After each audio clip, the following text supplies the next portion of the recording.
I am ready. Okay. Okay, I'm going to call to order the 2,370th meeting, if you've been counting, of the Darien Police Commission. First order of business is acceptance of the minutes of May 15, 16, and 29. So moved. Second. All in favor? Okay. Correspondence is none. Department activity, Chief. Department activity, I'm going to go for Captain Marin here. He's got a write-up for you. Good. This is his first performance. His debut. Right. Congratulations, Thank you Chief. very much. We're happy to have you here. So I pulled together an activity report from May 15th through yesterday. On May 17th, during the overnight hours, a vehicle was stolen from in front of a Country Club Road residence. The vehicle had the keys in it and was recovered later that day by the state police abandoned on the Merritt Parkway. Over the past 2 weeks, the Youth Division and Juvenile Review Board met and had 4 hearings related to 4 separate incidents. The Cops and Kids Adventure Program has come to conclusion for this year and finished off with a pizza party at the Depot Youth Center with several officers and the children and families who were involved this season. Another successful Coffee with a Cop event took place at Kirby and Company on May 18th and had a successful turnout. On May 23rd, officers were on hand for the unveiling of a witness tree monument at Spring Grove Cemetery. The monument marks a sapling honey locust tree that was grown from the original witness tree, which is located at the Soldiers National Cemetery in Gettysburg, Pennsylvania, where Abraham Lincoln presented his famous Gettysburg Address in 1863, and the Darien Police Association actually purchased this monument. On May 26th, Darien officers attended a street co-naming ceremony dedicating Fairfield Avenue as Chick Scribner Way. Mr. Scribner is the first recipient of a new program that co-names Darien streets after local wartime veterans. The new initiative was created by Middlesex Middle School history teacher Lucy Berry.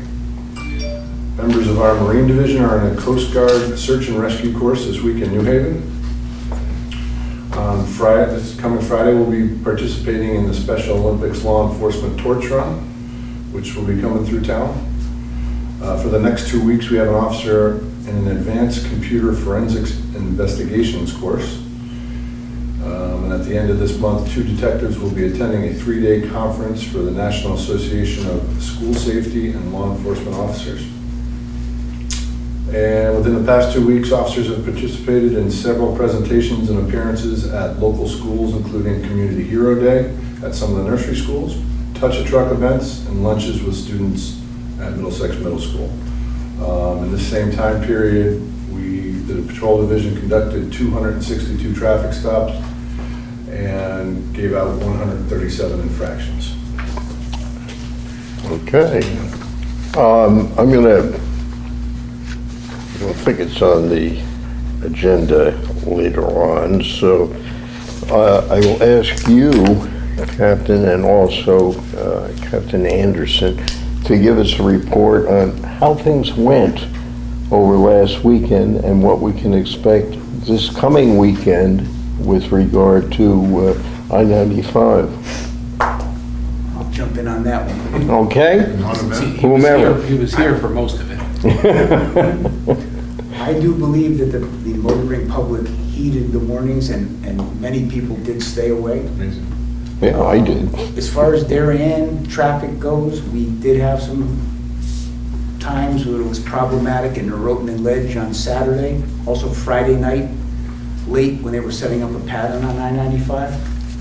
Fortunately, they got the work done very quickly and they opened up I-95 on Sunday, Yeah. which I'm hoping will happen again. We are going to make a little bit of changes to this weekend. I'm going to put up an additional variable message board sign at the Post Road and Ledge to try to keep people from coming up Ledge and using the Post Road as the better detour. Ledge Road was jammed up all the way from US 1 all the way to the top on occasion. Even though we had 4 officers in the intersection of Norotan and Ledge for multiple hours, 4 people doing traffic in one intersection to try to move people through. So the Saturday afternoon, the Saturday evening was a little bit problematic up there, but from what we envisioned, I do think it was the folks not coming or finding an alternate route and helping us out. And I hope that they would do the same again this weekend. I don't want people to be lulled into a false sense of Yeah. security that there was no problem, so we're going to go back to status quo, and then we might have a jam job. But I think we have it well-staffed. I think we know what to expect. And I think if folks can bear with us for another 48 hours over this weekend, we'll be done, and we'll put it in the rearview mirror, and we can move on. All in all, I think the DOT did a pretty good job with it over the weekend. If they could finish, I came through Yeah. on Sunday morning and I had prepared to go 80, and it kept routing me down to 90. I kept saying, really? Huh? And then That 5 a.m. Monday drop dead date. Crazy. That's really the drop dead date. They did expect to get it done quicker, but I think they got it done quicker than they even envisioned, and I'm Wow. hoping for a repeat. Is there any ability to ask them if the second part of this is the same? I mean, I know there's unforeseen things, but is this the bigger part of the job this weekend or the smaller part of the job so that we have a We had little lesson- visibility? We had a lessons learned meeting in their trailer on Tuesday. Impact on Darien will be about the same. The fact that it's the other side really is not going to make much of a difference. And we did, like I said, they made some tweaks, we made some tweaks to make it incrementally better, may not be Right. substantially better. If you're on Ledge Road and you're at Legend or Roten, you're going to be expected to sit there for a little while, especially on Saturday during the day into the evening hours. So Ledge is, now, I went up West Avenue, and West Avenue is pretty packed too, yeah, but, When they get to the top of Ledge, now they're searching, going up Yeah. the road to west to get into Stanford. Right. Where I-95, pretty much the whole weekend was moving. You might have had a mile or two delay, but it wasn't where you it were wasn't sitting there like for Friday, hours on it end. wasn't like Friday afternoon. Yeah, like a normal Yeah. Friday. Like a normal Friday, yeah. Truly. If you're at, say, Whole Foods or at the transfer station, to come out to the Post Road and then perhaps use Hollow Tree to get up to that area would Yeah. probably be your better bet. Yep, The signage on the thruway is saying that I-95 is closed, Closed. where technically it's closed because people have to use the bypass road that they Right. built. So a lot of people, when they see that it's closed, they're bailing off at 13 and 11, when they really could stay on. So that's part of the problem, but the state's not going to change their signage at this point. yeah, understood. Well, it sounds like it was pretty manageable too. I mean, all things considered, we have 48 hours to get through. Right. It was pretty good. The lieutenant that was assigned to the job on Saturdays called me and told me that our officers did a stellar job with some challenging circumstances there at Legend and the road. So we were very happy that we managed it. I think Awesome. we'll manage it again. All right, Commissioner Joyce, did you get to Queens all right without Got the too Queens much problems? back without hitting the brakes going through Sanford. Well, very good. Amazing. Well, Nice. I got the same thing. Nice. The rainstorm was a different kettle of fish. all right.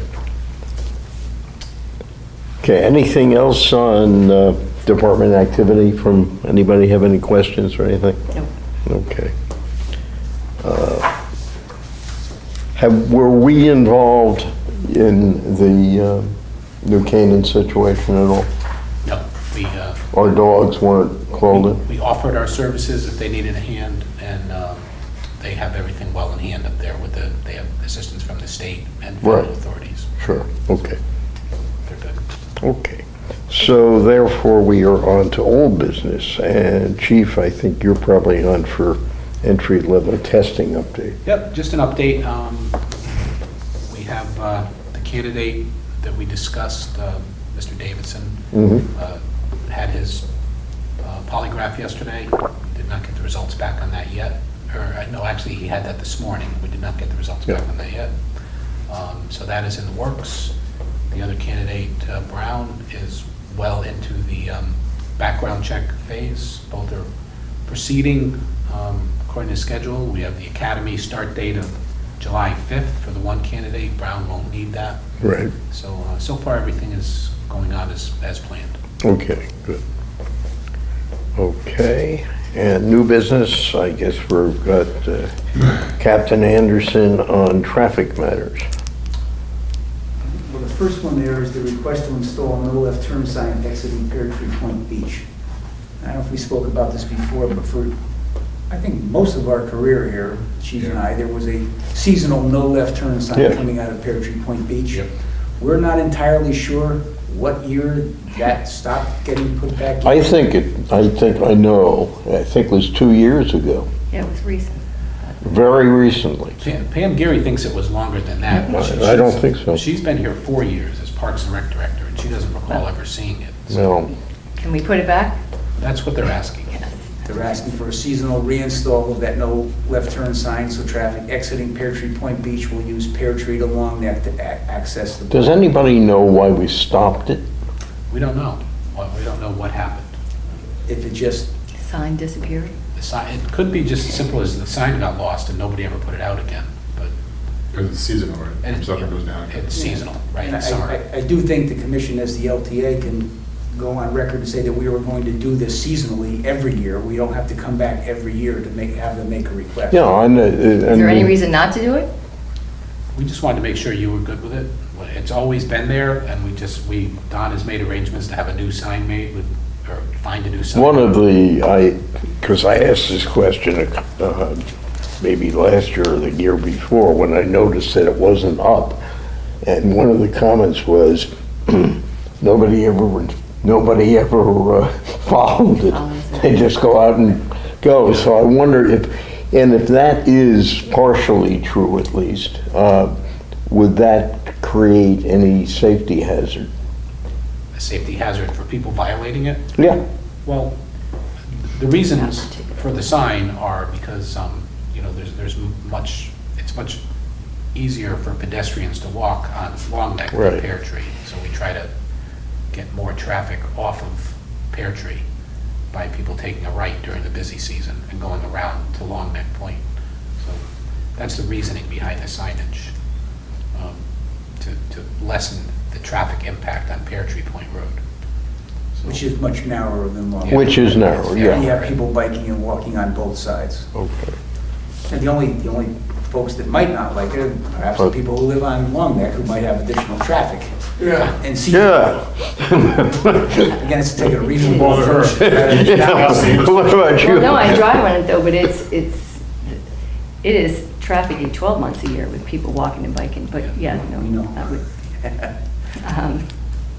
I guess the only question that I would have is, should we make it a specific date? Should it be, When do they staff? May 1st? When do they staff the little Yeah. hut there? I would Yeah, say somewhere around. Memorial Day to Labor Day. It's Well Memorial, before- I would think it would be the Memorial Day to Labor Day. That's about what they used to do. Yeah, and that's what would make sense. Yeah, I would suggest that thing is staffed, this should be, the sign should be. When it's staffed? If it's staffed, that's the season, right? Yeah. Okay. Works for me. Okay, do you need a motion? I don't think we do, since it's always been there in the past. I will move that we reinstall the no left turn sign at Pear Tree Point Beach from Memorial Day to Labor Day. Sounds fine. Okay, second. Aye. All right. Results of the seatbelt enforcement campaign. Yeah, I just have a few numbers on that. We had Okay. our seatbelt enforcement campaign from, it was approximately a week long, at the end of May into June 2nd. We had 110 stops for seatbelts and 99 tickets were issued. We spent $3,709 in overtime, and that's completely reimbursed by the Connecticut State Department of Transportation grant. So, we didn't do too much as far as enforcement over this past weekend, obviously, because, the Carmageddon issue. You're right. So our numbers are down a little bit from past years, but I think 99 tickets, 110 stops, that was pretty good results for that. Trying to keep folks safe, wear your seatbelt. Okay, then we have reappointment of Tokenie Constable Fred Kahn. Captain at Oh, I'm sorry, One more excuse me. traffic Ken. matter that didn't make you. Oh, okay. The follow-up on the request for the stop signs on Old Farm and Cyril's, and the collateral request for the stop sign at Tokenie Trail in Old Farm. Now, I did speak with the Tokenie constables. They don't see an issue there. I pulled the data for collision history over the last 10 years. We had one collision at Old Farm and Cyril's and that was in 2013, and we had 2 collisions at Old Farm and Tokenie Trail. One involved a bus making a wide turn. I did get a call from the president of the Tokenie Association and discussed this with him last week. I did get another call from the original requester yesterday. I haven't yet touched base back with her. Remember at the last meeting, the commission wanted to take a look at the Yeah. intersections to see, the collision history is not there that I see as far as Yeah. stop signs. I did go down there and look at it. The only thing I would suggest, I don't think there's any need for a stop sign. We're talking back in Tokenie, where Old Farm ends, and it comes in from the 5 Mile River area. I don't see any reasons for a stop sign there. It doesn't strike me as necessary. Having said that, you might want to consider, there's a yellow sign at the end of Petrie Point Road that says oncoming traffic does not stop. That's mounted on the same post as the stop sign. You may want to consider a sign that says traffic coming from the left does not stop, or any other one would be oncoming traffic does not stop. If there's no reason for a stop sign, I would suggest maybe those yellow signs could might make sense. I agree, and if so directed, I will have those signs installed, at least that sign installed. Or you can go back to the constables and, I mean, see if anyone has an opinion about those versus a stop sign. At the end of the day, the reality of it is, I think they're looking for some measure of speed control by stopping cars, and as the commission knows, that is not an appropriate warrant for putting in stop signs. Right. Okay. Okay. If you go back to one thing Sure. before we move on, I forgot to mention, after much debate back and forth for a date, I think we finally came up with Wednesday, June 26th at 5 PM for our promotional ceremony for our 4 promotees, Captain Marin, Lieutenant Aaron Zullo, Sergeant Mulcahy, and Sergeant Scalbros. Very good. We have reserved the DCA House, Wednesday, June 26th at 5 PM. Very good. All right, Jan's going to be sending out some invitations on that. So I think just because we're on television, maybe some people have not read the newspaper. Do you want to announce what our promotions, Yeah. particular promotions are? Yep, the Police Commission interviewed all the candidates after a very competitive promotional testing process. So our captain's position that was open in the retirement of Captain Lawler went to Captain Jerry Marin. Lieutenant's position went to Lieutenant Nick Aranzulo.